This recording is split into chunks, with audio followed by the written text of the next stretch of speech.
प्यारे बच्चों, एक बार फिर से आप सभी का स्वागत है करंट इलेक्ट्रिसिटी के थर्ड लेक्चर में। पिछले लेक्चर में हम लोगों ने कुछ बहुत इंपॉर्टेंट पर बहुत ही इजी डेरिवेशन सीखे थे और वहीं से मैं चैप्टर को कंटिन्यू करते हुए आज जो टॉपिक शुरू करने जा रहा हूँ वो है करंट डेंसिटी। चलो बहुत ध्यान से समझना बच्चों। अगर तुम्हें याद हो, मैंने कहा था कि मान लो मेरे पास अगर एक वायर है, ठीक है, जिसका क्रॉस सेक्शनल एरिया मान लो मुझे पता है कि हाँ ए के बराबर है और इसमें से जो करंट अंदर जा रही है, इसमें से जो करंट हर समय अंदर जा रही है, मान लेता हूँ वो आई के बराबर है। अगर जो करंट इसमें फ्लो कर रही है वो आई के बराबर है अगर, तो इस करंट का हमने एक फॉर्मूला कल डिराइव किया था। इस करंट का कल एक फॉर्मूला हम लोगों ने डिराइव किया था और वो क्या आया था बच्चों?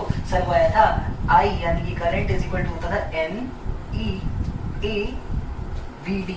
मैं पहले इसमें हर एक टर्म को थोड़ा सा आपको एक्सप्लेन कर दूं और फिर मैं अपने चैप्टर में आगे चलता हूँ। आई है करंट जो कि हमारे वायर से फ्लो करने वाली है। एन को हम लोग बोलते हैं चार्ज डेंसिटी। क्या बोलते हैं बेटा इसको? इलेक्ट्रॉन डेंसिटी बोलते हैं। वैसे तो इसको क्या बोला जाता है बच्चों? Electron density. मतलब कितने इलेक्ट्रॉन्स पर यूनिट वॉल्यूम मेरे वायर में मौजूद है।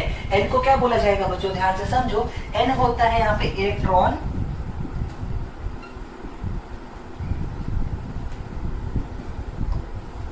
डेंसिटी। इनको क्या बोलते हैं बच्चों? Electron density. और याद रखना ये प्रॉपर्टी होती है किसकी? मटेरियल की। ये किसकी प्रॉपर्टी बच्चों?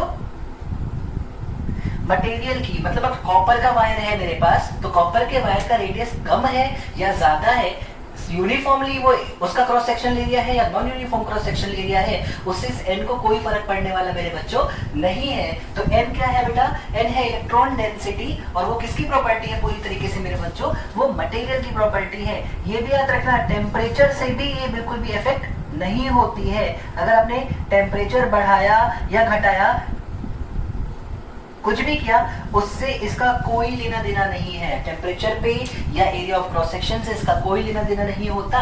ये किसकी प्रॉपर्टी है पूरी तरीके से मेरे बच्चों? मटेरियल की प्रॉपर्टी है। ई क्या था बच्चों? ई था इलेक्ट्रॉन चार्ज, जो कि होता है 1.6 इंटू 10⁻⁻⁹। मैं मैग्नीट्यूड की बात कर रहा हूँ। प्रॉपरली एक माइनस साइन लगा के बोलना चाहिए मुझे, क्योंकि इलेक्ट्रॉन का चार्ज नेगेटिव हुआ करता है। ए है हमारे वायर का वो क्रॉस सेक्शनल एरिया जिससे कि करंट हर समय फ्लो कर रहा है। क्रॉस सेक्शनल एरिया मतलब ये वाला एरिया, ये वाला एरिया। आप रैंडम कहीं भी वायर में देख सकते हो, ये जो है ये कहलाएगा इस वायर का क्रॉस सेक्शनल एरिया। और वीडी क्या थी बच्चों यहाँ पे? वीडी था बेटा ड्रिफ्ट वेलोसिटी, वो एवरेज वेलोसिटी जिससे कि इलेक्ट्रॉन इलेक्ट्रिक फील्ड से ऑपोजिट डायरेक्शन में लगातार ड्रिफ्ट कर रहा होता है। अब बिल्कुल ध्यान से समझो, अगर मैं यहाँ पे current passing through cross sectional area निकालता हूँ तो देखो मैं क्या लिखूंगा इसको? मैं लिखूंगा I by A is equal to I by A is equal to N E V D. ये आई बाई ए जो टर्म है इसको हम लोग पढ़ते हैं करंट पर यूनिट क्रॉस सेक्शनल एरिया। क्या बोलते हैं बेटा इसको? करंट पर यूनिट क्रॉस सेक्शनल एरिया। और इसी को हम लोग इस चैप्टर में जे वेक्टर से शो किया करेंगे। किससे शो करेंगे बच्चों? जे वेक्टर से शो किया करेंगे। और इसी को बोला जाएगा बच्चों करंट डेंसिटी।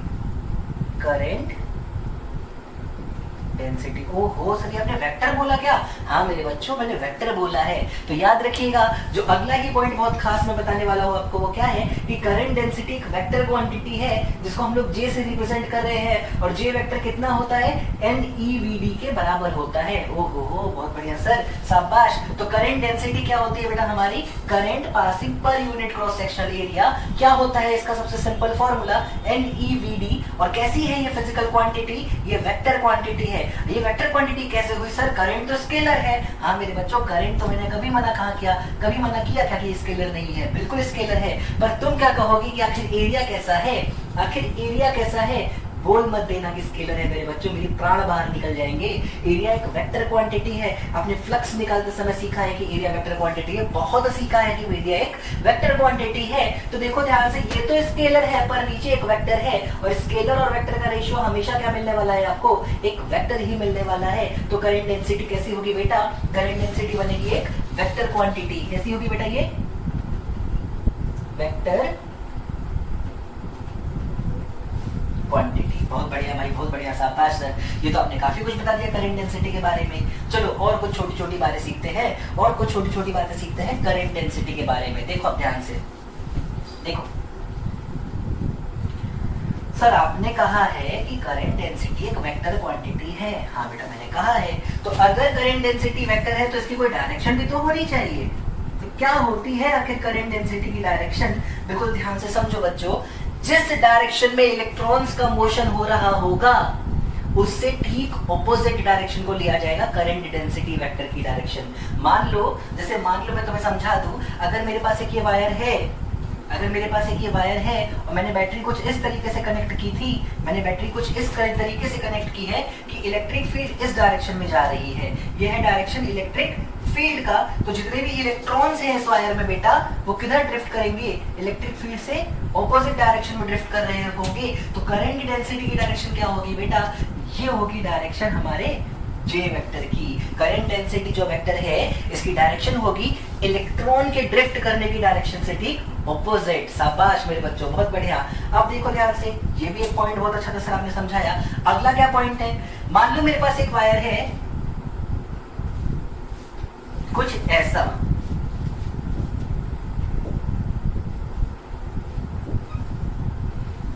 है मेरे पास एक वायर मान लो, और इसके अक्रॉस मैंने पोटेंशियल डिफरेंस क्रिएट किया है कुछ इस तरीके से इलेक्ट्रिक फील्ड इस डायरेक्शन में जा रही है, ठीक है।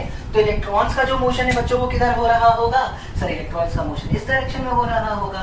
तो मेरा जे वेक्टर किस डायरेक्शन में होगा? बिल्कुल ध्यान से देखो बच्चों, जे वेक्टर आएगा इस डायरेक्शन में। ये है जे वेक्टर की डायरेक्शन। चलो शाबाश बच्चों। सर आप क्या सिखाना चाहते थे? देखो, अगर मैं तुमसे पूछूं बेटा कि इस क्रॉस सेक्शन से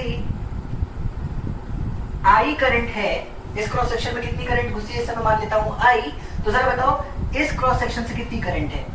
सर आई ही होगी, आपने कल ही सिखाया था। करंट नहीं बदलती है बेटा क्रॉस सेक्शन के बदलने से। इस क्रॉस सेक्शन से कितनी होने वाली है? सर इससे भी आई ही होगी, कल ही आपने सिखाया था। मतलब आई किसी भी क्रॉस सेक्शन से बदल नहीं रहा है, आई किसी भी क्रॉस सेक्शन से बदल नहीं रहा है। पर आई नहीं बदल रहा है तो क्या हुआ? क्या एरिया हर समय बदल रहा है? हाँ, एरिया हर समय बदल रहा है। तो करंट डेंसिटी पर क्या असर पड़ेगा? तो करंट डेंसिटी घटने लगेगी अगर एरिया ऑफ क्रॉस सेक्शन बढ़ रहा होगा। तो जो नेक्स्ट पॉइंट है जो आपको सीखना है वो ये है कि करंट डेंसिटी का जो मैग्नीट्यूड है वो डिक्रीज करेगा with increase in cross sectional area. Cross sectional area बढ़ता जाएगा तो करंट डेंसिटी घटती चली जाएगी। ये बात आपको बहुत ही अच्छे से अपनी कॉपी में लिखनी भी है, समझनी भी है और याद भी रखनी है। तो करंट डेंसिटी के बारे में आपकी काफी सारी बातें हो गई। क्यों ना एक न्यूमेरिकल कर लिया जाए, क्यों ना एक सिंपल सा न्यूमेरिकल कर लिया जाए। चलो देखो ध्यान से, तो देखो बच्चों, ये है छोटा सा न्यूमेरिकल करंट डेंसिटी के ऊपर। हमसे कहता है कि इस सर्किट में ये जो क्रॉस सेक्शनल एरिया है ये A के बराबर दे रखा है और जो करंट डेंसिटी है सर्किट की वो J के बराबर है। जो करंट डेंसिटी है सर्किट की बेटा वो कितनी दे रखी है? हमको J के बराबर दे रखी है। तो पूछा कितना करंट है जो क्रॉस कर रहा है या फिर कितना करंट है इस A क्रॉस सेक्शन से जो गुजर रहा होगा। चलो हम पता करते हैं कि कितना करंट होगा हमारा। बिल्कुल ध्यान से समझो। सबसे पहले तो बहुत ही अच्छा फॉर्मूला जो तुमको यहाँ पर सीखना चाहिए, करंट हमेशा होता है स्केलर क्वांटिटी है, तो मैं पक्का लिख सकता हूं जे वेक्टर डॉट ए वेक्टर। ये एक तरीका होगा करंट को फाइंड कर पाने का। एक चीज और क्वेश्चन में मेंशन की गई थी बच्चों, वो था ये एंगल मेंशन कर रखा था हमको, ये एंगल मेंशन कर रखा था कितना? थीटा के बराबर। हमसे कहता है कि cross section area theta angle पे है वर्टिकल से कितने एंगल पे है बेटा? थीटा एंगल पे है। तो कितना करंट है आखिर इस क्रॉस सेक्शनल एरिया से? चलो बहुत ध्यान से समझते हैं। सबसे पहले काम करते हैं क्वेश्चन पे और तरीके से। Current density of circuit is J, ये हमको दिया हुआ है। आखिर इसका डायरेक्शन कहाँ है इसके बारे में कोई कमेंट नहीं किया। कैसे पता चलेगा करंट डेंसिटी की डायरेक्शन कहाँ है? ध्यान से देखो बच्चों, बैटरी तो है। हाँ सर है। क्या ये है बैटरी का पॉजिटिव टर्मिनल? हाँ सर। क्या ये है बैटरी का नेगेटिव टर्मिनल? हाँ सर। तो क्या पॉजिटिव से नेगेटिव हमेशा करंट फ्लो किया करता था जनरली हम बात करें तो, या ऐसा बोलूं नेगेटिव से पॉजिटिव की तरफ बाहर के सर्किट में इलेक्ट्रॉन्स का फ्लो होता होगा, क्योंकि यहाँ पे पोटेंशियल हाई है, यहाँ पे लो, फील्ड होगी इस डायरेक्शन में, इलेक्ट्रॉन फ्लो करेगा इस डायरेक्शन में, तो जे वेक्टर आएगा आखिर इस डायरेक्शन में। ओहो शाबाश। अगर ये बताओ ए वेक्टर कहाँ है? ए वेक्टर कहाँ है? सर एरिया वेक्टर एरिया से परपेंडिकुलर होता है। क्या ये होगा बेटा एरिया वेक्टर? हाँ सर ये होगा आपका एरिया वेक्टर। क्या तुम बता सकते हो ये एंगल कितना है? अल्फा। देखो अगर ये एंगल है थीटा, मैं कैलकुलेशन करता हूं थोड़ी सी। अगर ये एंगल है बच्चों थीटा, तो देखो z फॉर्म होने की वजह से ये एंगल भी होगा थीटा। ये एंगल हुआ थीटा तो ये हुआ 90 माइनस थीटा, और ये है अगर 90 माइनस थीटा तो अल्फा फिर से कितना हुआ आखिर थीटा के बराबर हुआ। ओहो हो सर, जे वेक्टर भी पता है, ए वेक्टर भी पता है, और जे वेक्टर और ए वेक्टर के बीच एंगल भी पता चल चुका है, तो आखिर इंतजार किस चीज का कर रहे हो सर आप? फॉर्मूले में सारी वैल्यू पुट कर दो। A vector dot B vector होता है mod of A vector mod of B vector into cos of angle between them। कितना है दोनों के बीच एंगल थीटा। जे वेक्टर का मैग्नीट्यूड सवाल में कितना दे रखा है? जे के बराबर। ए वेक्टर का मैग्नीट्यूड सवाल में कितना दे रखा है? ए के बराबर। एंगल कितना है? थीटा। तो करंट कितना निकल के आया है बच्चों? करंट निकल के आया है जे ए cos थीटा के बराबर। ये होगा आपके सवाल का सिंपल सा, बहुत ही साधारण सा आंसर। मैं और फील कराता हूँ आपको इसके आंसर को, देखो ध्यान से, मैं और फील कराता हूँ इसको आपको, देखो इसको नोट कर लेना बच्चों जरूर से, वीडियो पॉज करके। आगे मैं एक तरीका और दिखाता हूँ, फील करेंगे ज्यादा, तो तरीका नहीं है, फील है, फीलिंग देखते ध्यान से। ये है वो क्रॉस सेक्शनल एरिया, ये है मेरा ए वेक्टर और ये है मेरा जे वेक्टर। क्या मैं इस जे वेक्टर के दो कंपोनेंट कर सकता हूँ? एक चीज मुझे जो और पता है वो है ये कि ये एंगल थीटा आया था। बिल्कुल कर सकते हो सर, आप क्यों नहीं कर सकते हो? अगर आपको इसमें दो कंपोनेंट करने हैं तो जिस तरफ है थीटा उधर आएगा जे cos थीटा, और जिस तरफ थीटा नहीं है उधर आएगा जे sin थीटा। कौन सा जे वेक्टर का कंपोनेंट है जो एरिया वेक्टर को क्रॉस कर रहा है, यानी एरिया को क्रॉस कर रहा है? सिंपल भाषा में बोलूं तो कौन सा जे वेक्टर का कंपोनेंट है जो एरिया को क्रॉस कर रहा है? सर जे cos थीटा। तो जो एरिया को क्रॉस करेगा वही तो करंट दे सकता है ना मेरे लाल, मेरे बच्चों, मेरे मुन्ना। हाँ सर वही दे सकता है, वही दे सकता है। तो करंट आखिर कौन सी कंपोनेंट की वजह से होगा? जे cos थीटा की वजह से। एरिया वेक्टर कितना है? ए। देखो यहां से भी तुम्हें आंसर जे ए cos थीटा ही नजर आता। तो देखो कितना प्यारा सा, कितना कॉन्सेप्चुअल क्वेश्चन था एक करंट डेंसिटी के ऊपर, और उम्मीद है आपने सबने बहुत ही तरीके से सवाल को नोट कर लिया होगा। इनफैक्ट सारे ही पॉइंट्स जो मैंने आपको करंट डेंसिटी के बारे में बताए हैं, सर क्या क्या बताए हैं एक बार रिवाइज कराओगे? बिल्कुल, मैंने बताया करंट डेंसिटी एक वेक्टर क्वांटिटी होती है। फिर मैंने आपको ये भी बताया कि इसकी डायरेक्शन इलेक्ट्रॉन्स के फ्लो के ऑपोजिट ली जाती है। फिर मैंने आपको ये बताया है कि करंट डेंसिटी और एरिया वेक्टर के डॉट प्रोडक्ट से आप करंट को फाइंड कर सकते हो। फिर मैंने आपको ये बताया है कि क्रॉस सेक्शनल एरिया अगर बढ़ता जाएगा वायर का तो करंट डेंसिटी घटती चली जाएगी। और अब एक पॉइंट और बता देता हूँ, क्या होता होगा फिर इसका यूनिट? तो बहुत आसान होता है, करंट डेंसिटी की यूनिट वो हो जाएगी एम्पेयर पर मीटर स्क्वायर। देखो करंट पर एरिया क्या हो जाएगी इसकी unit? Ampere per metre square. सारी ही बातें हमने करंट डेंसिटी के बारे में सीख ली है, और जब करंट डेंसिटी के बारे में सीख ली है तो अब एक छोटा सा आगे हम लोग कॉन्सेप्ट आगे बढ़ाते हैं। एक बहुत ही बेहतरीन, बहुत ही प्यारा सा लॉ पढ़ते हैं जिसका नाम है ओम्स लॉ। क्या पढ़ने वाले हैं बच्चों हम लोग? Ohm's law. चलो इसको आप अच्छे से नोट करो, मैं आपको ओम्स लॉ सिखाता हूँ। तो चलो बच्चों चलते हैं, जैसा कि मैंने कहा था अब जो टॉपिक हमें शुरू करना है वो है ओम्स लॉ। और इस लॉ को बताने से पहले बस एक बात बोलना चाहूंगा कि अगर कुर्सी पे बैठे हो तो कुर्सी को कस के पकड़ लेना, क्योंकि हो सकता है, बिल्कुल हो सकता है कि 10th में पढ़ी हुई बातों से बिल्कुल अलग करूंगा वैसे मैं तुमसे बात। हो सकता है तुमको एक छोटा सा झटका जैसा महसूस कराऊंगा। कैसे सर? जरा पढ़ो क्या लिखा है मैंने ओम्स लॉ। ओम ने ये कहा था, ओम ने बस ये कहा था कि the current density inside a wire, the current density inside a wire क्या होती है भाई? करंट डेंसिटी जरा लिखते भी चलते हैं, जे वेक्टर लिख लेते हैं। ऐसा लिख रहे जे वेक्टर, कोई बुराई तो नहीं है? नहीं सर कोई बुराई नहीं है।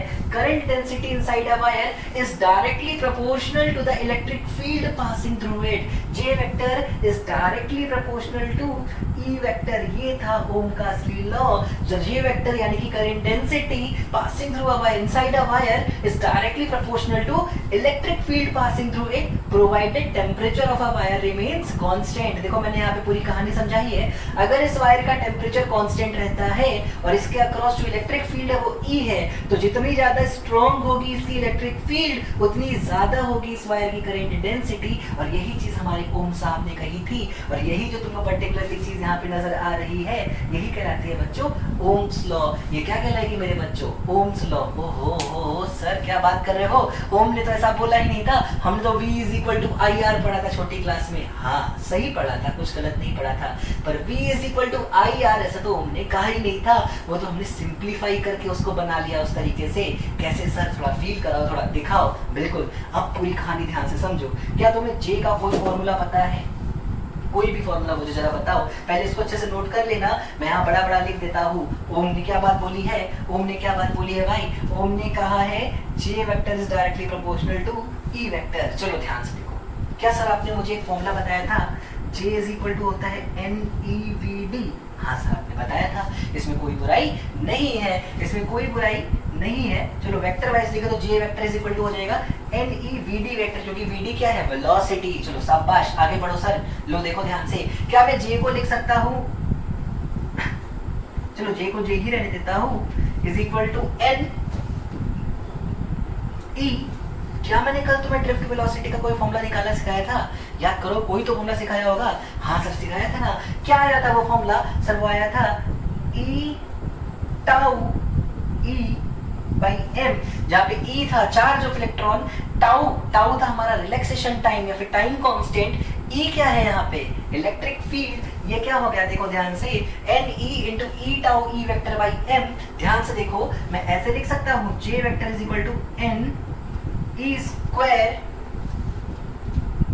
Tau by M into E vector. हाँ सर लिख सकते हो। ध्यान से देखो, अगर मेरे वायर का मटेरियल फिक्स है, मान लो वो कॉपर का है, तो N तो पहले से फिक्स हो गया। E स्क्वायर क्या है? चार्ज ऑफ इलेक्ट्रॉन का स्क्वायर, वो भी कांस्टेंट है। M क्या है? मास ऑफ इलेक्ट्रॉन, वो भी कांस्टेंट है। टाउ क्या है? Time constant. किस पे डिपेंड करता है? टेम्परेचर पे। किस पे डिपेंड करता है बेटा टाइम कांस्टेंट? टेम्परेचर पे। पर लॉ ने साफ साफ कहा है temperature remains constant, temperature constant रहना चाहिए। मतलब टाउ भी कैसा है बच्चों? कांस्टेंट। क्या ये पूरा का पूरा टर्म कांस्टेंट है? हाँ सर पूरा का पूरा टर्म कांस्टेंट है। तो यहाँ से J इज इक्वल टू आ जाएगा पूरा का पूरा टर्म एक कांस्टेंट, जिसको मैं सिग्मा से शो करता हूँ, कांस्टेंट इनटू इलेक्ट्रिक फील्ड के बराबर। तो J is equal to sigma E vector. यही है हमारा ओम्स लॉ, यही है हमारा ओम्स लॉ की इक्वेशन। सर ये नया टर्म सिग्मा क्या है, इसके ऊपर भी चर्चा करेंगे। पहले तुम बिल्कुल ध्यान से इतनी चीजों को अच्छे से नोट कर लो, एकदम अच्छे से आप नोट कर लो। आपके दिल की जो धड़कनें बढ़ी है कि V बराबर IR, क्यों नहीं बताया सर आपने? बस 2 मिनट के अंदर,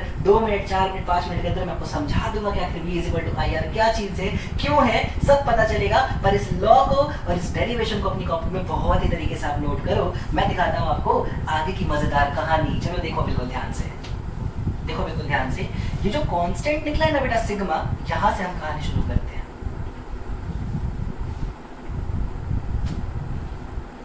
देखो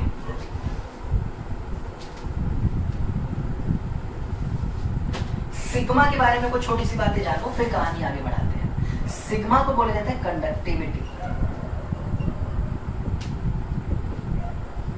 कंडक्टिविटी ऑफ अ मटेरियल मतलब क्या है सर, थोड़ा फील तो कराओ। कोई मटेरियल की एक प्रॉपर्टी है कि कितना आराम से उसमें इलेक्ट्रॉन्स आगे फ्लो करते चले जा रहे हैं और कितनी बेहतरीन तरीके से उसमें करंट दिखती चली जा रही है। The property of a material to freely allow electrons to pass through it, कितना आसानी से इलेक्ट्रॉन उसमें से गुजर सकता है, वही प्रॉपर्टी मटेरियल की क्या कहलाएगी बच्चों? कंडक्टिविटी कहलाती होगी। अच्छे से इस कंडक्टिविटी की डेफिनेशन लिख लो, आने वाले कुछ ही देर के लेक्चर में मैं इन सब पे चर्चा करूंगा बहुत अच्छे से।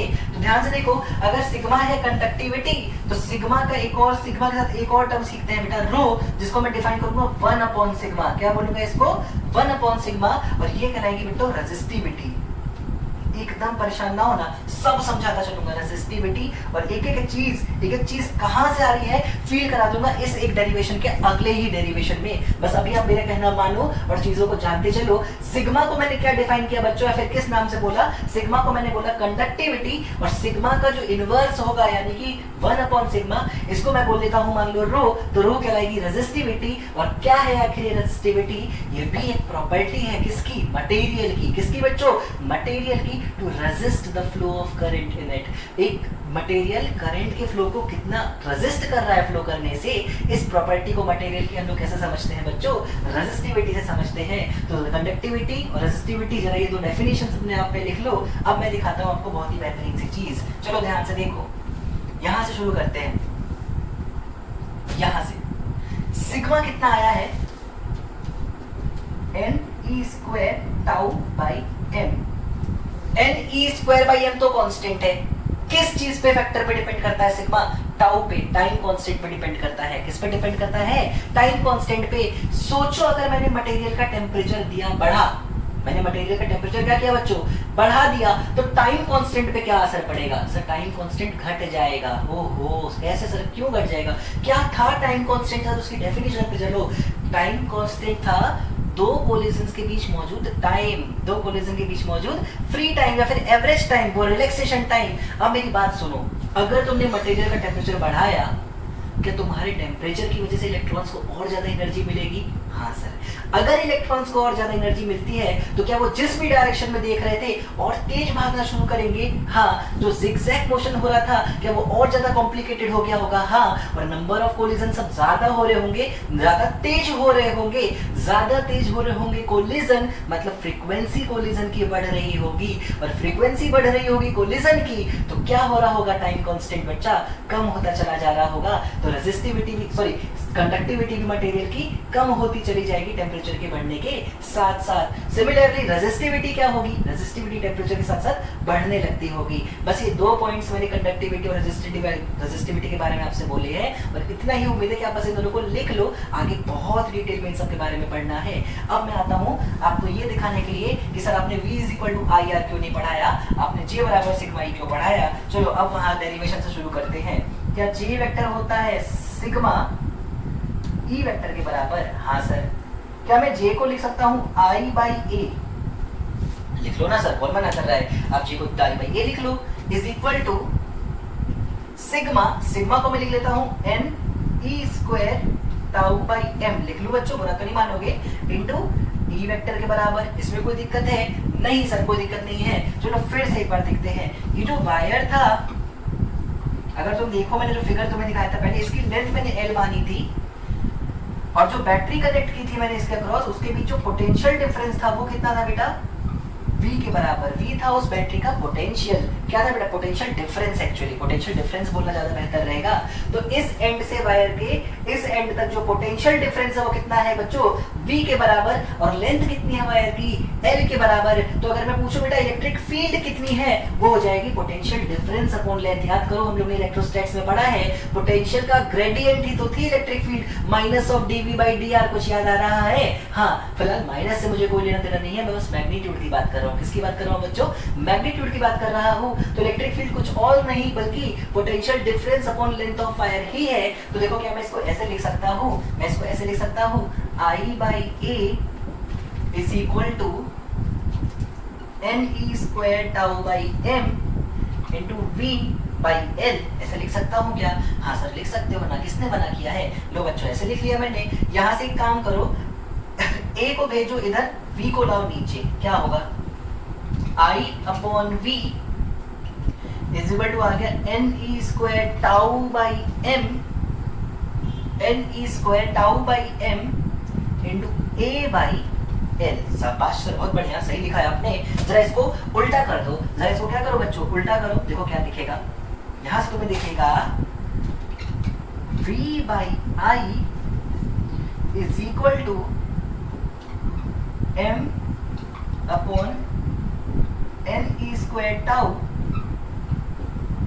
L/A। ये है V और I का रेशियो। M अपॉन NE² τ को मैं कुछ और लिख सकता हूँ क्या? देखो क्या ये सिग्मा था? हाँ। क्या ये सिग्मा था? तो M अपॉन NE² τ क्या वही रो है? हाँ सर ये तो रो है। यहाँ से देखो V अपॉन I क्या निकल के आया बच्चों? रो L/A, रो L/A। अब मेरी बात ध्यान से सुनो, अगर ये L और A भी फिक्स कर दिए जाए वायर के, मतलब मुझे लेंथ कितनी है वायर की पता हो, क्या है उस वायर का क्रॉस सेक्शन एरिया ये भी पता हो, और वो फिक्स हो जाए, वो भी फिक्स हो जाए, तो क्या ये पूरा का पूरा टर्म कांस्टेंट हो जाएगा उस वायर के लिए? सुनना ध्यान से, उस पर्टिकुलर वायर के लिए क्या वो पूरा का पूरा टर्म कांस्टेंट हो जाएगा? हाँ सर हो जाएगा। उस पर्टिकुलर वायर के लिए ये जो पूरा का पूरा कांस्टेंट टर्म तुम्हें नजर आ रहा है, इसी को मैं आगे चल के क्या बोलूंगा बच्चों?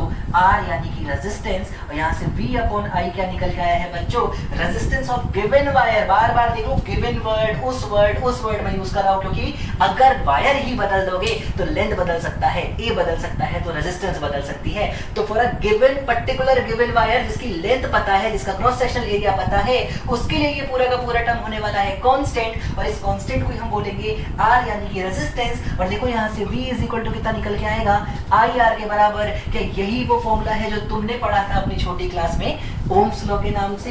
हाँ, क्या पढ़ा था हम लोगों ने?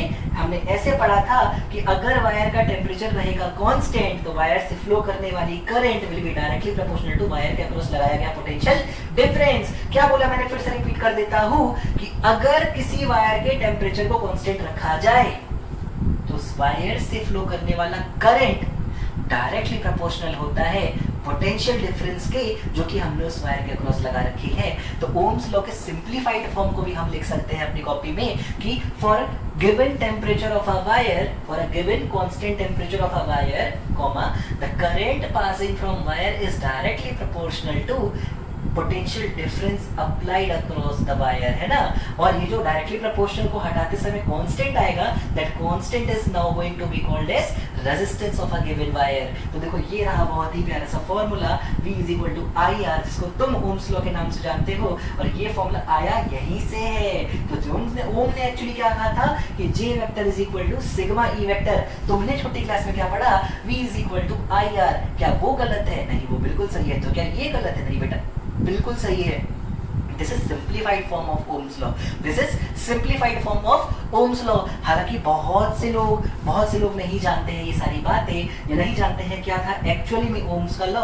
तो याद रखना, अगर आपसे क्वेश्चन पूछा जाता है कि ओम्स लॉ को डिफाइन करो, तो कोई बुराई नहीं है 2 स्टेटमेंट ज्यादा लिख के पूरे नंबर पाने में। आप ये स्टेटमेंट तो लिख ही देना और साथ साथ इस स्टेटमेंट को भी लिख देना, 2 स्टेटमेंट लिख देना, कोई बुराई उसमें होने वाली नहीं है। तो शाबाश बच्चों, हमने ओम्स लॉ बहुत ही तरीके से समझ लिया।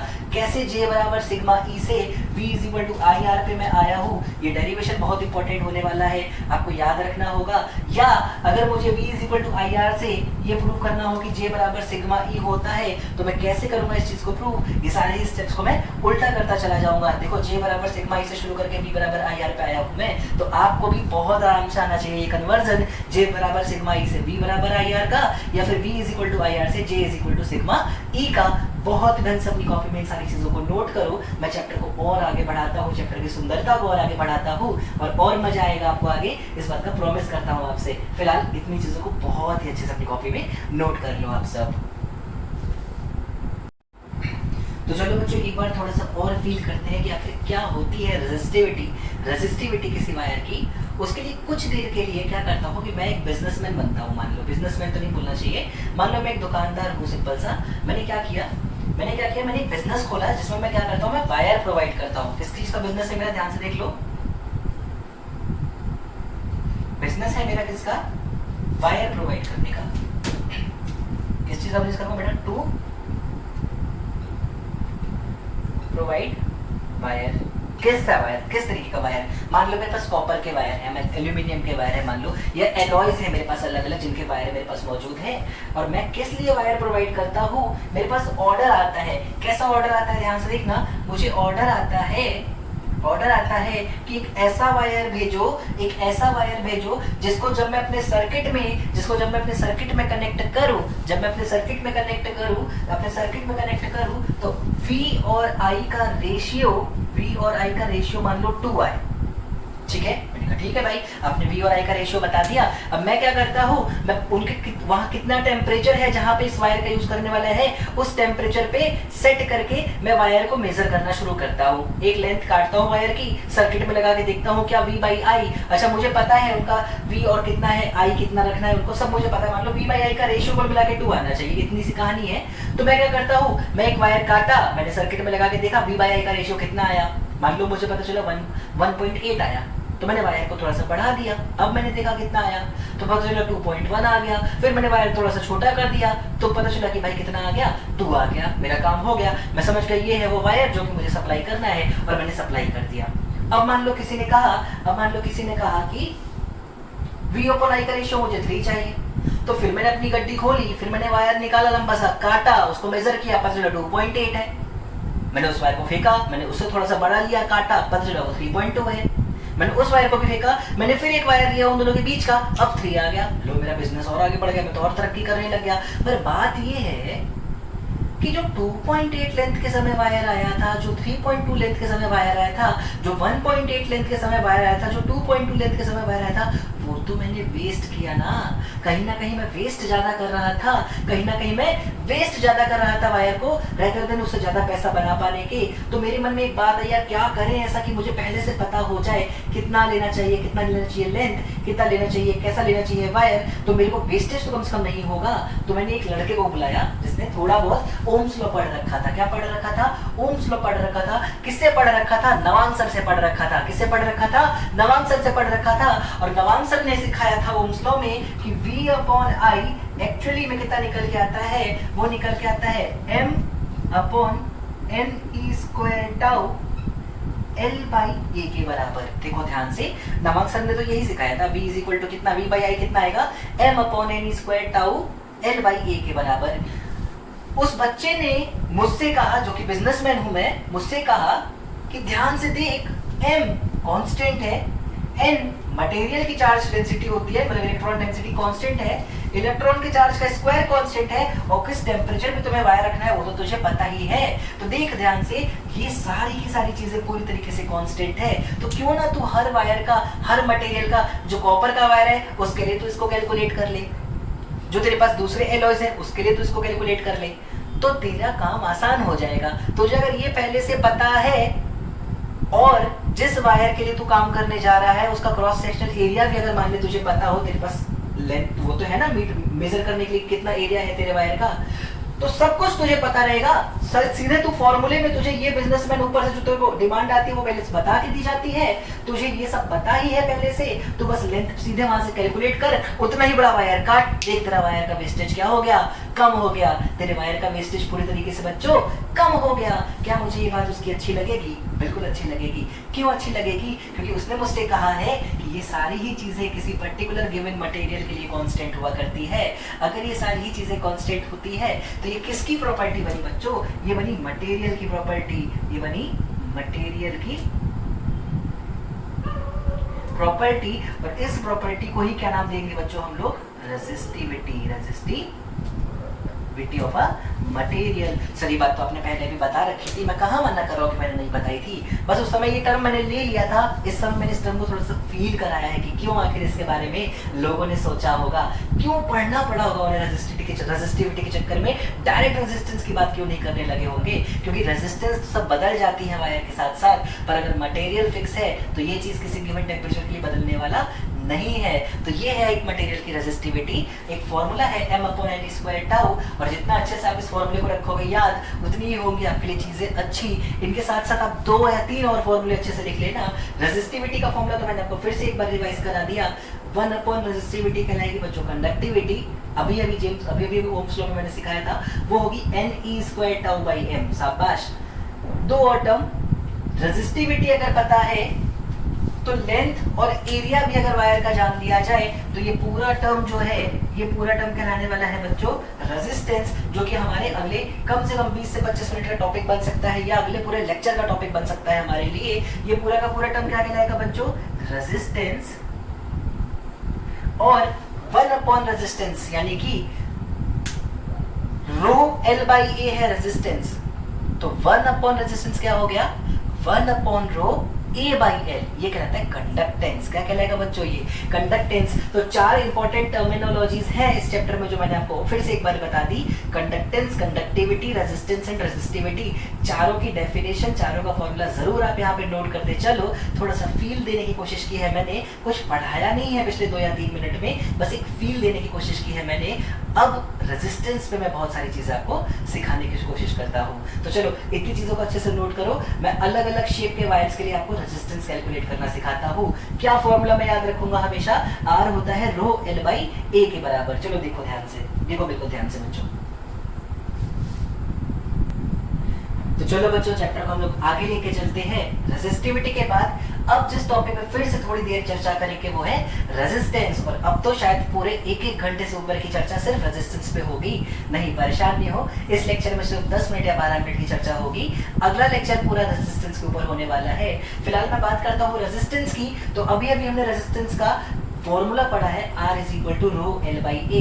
रेजिस्टेंस ऑफ अ वायर कैसे निकाला जाता है? रो एल बाई ए से। अगर मैं पूछूं किस किस चीज पे आखिर ये रेजिस्टेंस डिपेंड कर रही है, तो देखो सबसे ज्यादा जरूरी नेचर ऑफ मटेरियल पे। ये देखो रेजिस्टिविटी, रेजिस्टिविटी किसकी प्रॉपर्टी है? मटेरियल की। मतलब रेजिस्टेंस भी किस पे डिपेंड करेगा कि किस मटेरियल की हम बात कर रहे हैं, उसके नेचर पे डिपेंड करेगा। तो the resistance of a wire depends on the nature of a material. दूसरा लेंथ ऑफ अ वायर, और किस पे डिपेंड करेगा? लेंथ ऑफ वायर पे। देखो ध्यान से, अगर वायर की लेंथ को बढ़ाया जाए, पूरा सुनना ध्यान से, वायर की लेंथ को बढ़ाया जाए कुछ इस तरीके से कि क्रॉस सेक्शन एरिया को फर्क ना पड़ रहा हो, मतलब वो इतनी की इतनी रहे, तो R will be directly proportional to L। क्या बोला मैंने? ध्यान से समझो। जैसे मान लो मेरे पास एक वायर है इतना बड़ा, same wire same cross section का लाके इसमें मैंने जोड़ दिया, मतलब मैंने लेंथ बढ़ा दी ना। हाँ, क्या और भी तरीका था लेंथ बढ़ाने का? इसी वायर को पकड़ के खींच देता। हाँ, ये भी था। पर मैं कौन से केस की बात कर रहा हूँ, पहले ध्यान से सुनो। मैं कह रहा हूँ वायर की लेंथ बढ़ानी है क्रॉस सेक्शन को बदले बिना। जब तुम एक वायर को खींच के बड़ा करते हो ना, तो उसका क्रॉस सेक्शन एरिया छोटा भी हो जाता है। ये बात दिमाग में बैठा लेना। मैं क्या कह रहा हूँ, लेंथ तो बढ़ाओ, पर क्रॉस सेक्शन एरिया को तोड़ने की या छोटा करने की या बड़ा करने की जरूरत नहीं है। उस केस में अगर जरूरत नहीं है, उस केस में R is directly proportional to length. जितनी ज्यादा होगी लेंथ, उतना ज्यादा होगा resistance. R is directly proportional to length. पर ऐसा कब होता है बच्चों? जब लेंथ ऑफ वायर इंक्रीज करते समय एरिया ऑफ क्रॉस सेक्शन को तुमने डिस्टर्ब नहीं किया है।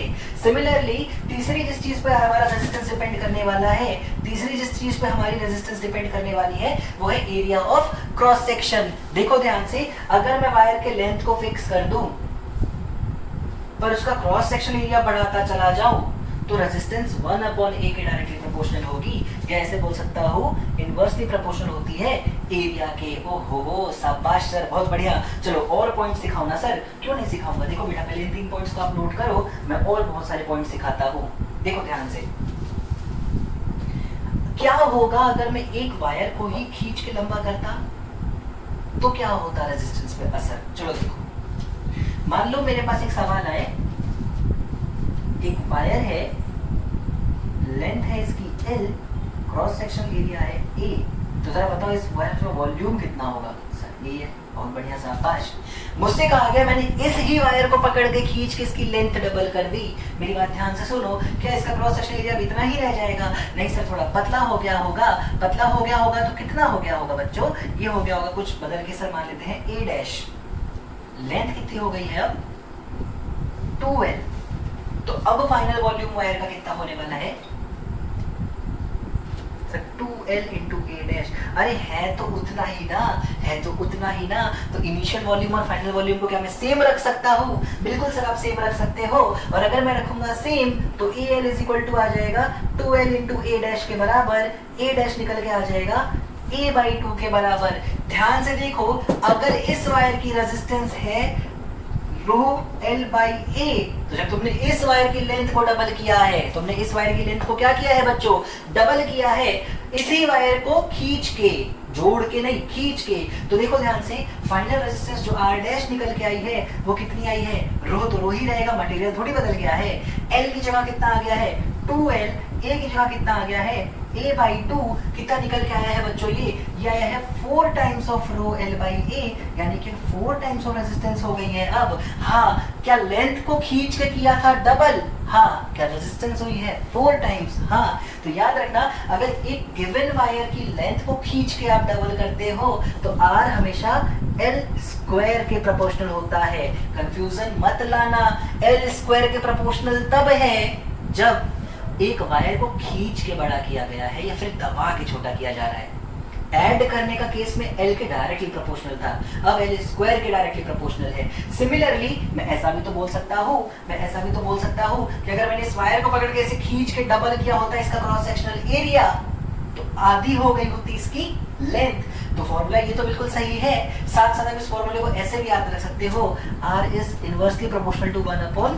ए स्क्वायर। देखो ध्यान से, एरिया हुआ है हाफ, एरिया हुआ है हाफ, तो रेजिस्टेंस भी है 4 टाइम्स। तो या तो ये याद रख लो, या तो ये याद रख लो, दोनों ही फॉर्मूले काफी खास होते हैं। सर कोई अच्छा फॉर्मूला बता दो ना। लो यार एक काम करो ना, एक काम करो, तो वॉल्यूम के टर्म्स में हम बात करते हैं बेटा, है ना। देखो वॉल्यूम तो एक ऐसी चीज है जो बेटा फिक्स है। यहाँ पे मान लो इसको, यहाँ से देखो, क्या मैं लिख सकता हूँ कि A इज इक्वल टू है वॉल्यूम अपॉन लेंथ। हाँ सर लिख सकता हूँ। बस इस फॉर्मूले को जरा इधर पुट करो, इधर पुट करो, देखो क्या बनता है ये फॉर्मूला।